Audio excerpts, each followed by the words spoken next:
স্বল্পদৈর্ঘ্য চলচ্চিত্র নির্মাতাদের জন্য সুখবর।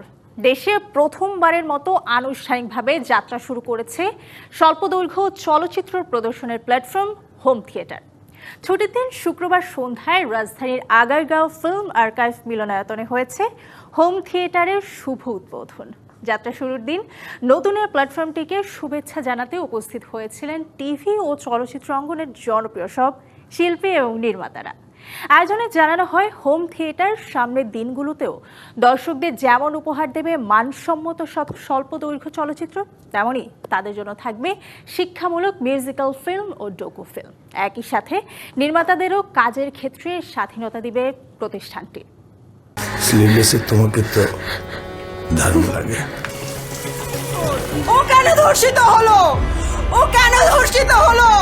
নারীর প্রতি অসামাজিক আচরণ, অবিচার ও বৈষম্যের প্রতিবাদে নির্মিত এই স্বল্প দৈর্ঘ্যটির নাম নারী তুমি আওয়াজ তোলো। রায়হান জুয়েলের পরিচালনায় এই স্বল্প দৈর্ঘ্যে কেন্দ্রীয় চরিত্রে কাজ করেছেন অভিনেত্রী সাদিয়া আফরিন মাহি। নারী তুমি আওয়াজ তোলো।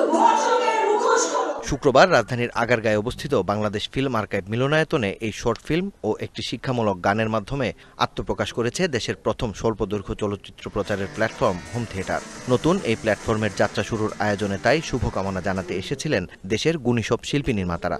হোম থিয়েটার যে ইউটিউব চ্যানেল, তাদেরকে আমি স্বাগত জানাই দর্শকের রুচি ফেরানোর জন্যে এবং সুস্থ রুচির কন্টেন্ট দর্শকের মাঝে পৌঁছে দেবে এই অভিপ্রায় যখন ওরা বলেছে, তখন আমরা এটার সাথে একমত হয়েছি এবং তাদেরকে আমরা সাধুবাদ জানাচ্ছি। শর্ট ফিল্মগুলো তো পুরো পৃথিবী বিখ্যাত হয় যখন দেখা যায় যেখানে সাবটাইটেল আছে এবং পুরো গঠনমূলক বক্তব্য প্রধান, এবং শুধু বক্তব্য প্রধান কেন, এটা হতে পারে রোমান্টিক, হতে পারে সম্পর্কের গল্প, হতে পারে পারিবারিক, এবং যত আমাদের আশেপাশে যে সমস্যাগুলো আছে ওগুলো নিয়েও তো হতে পারে, যে কোনো কিছুই হতে পারে। সো এটা খুবই একটা ভালো উদ্যোগ এবং এটাকে অবশ্যই অভিনন্দন।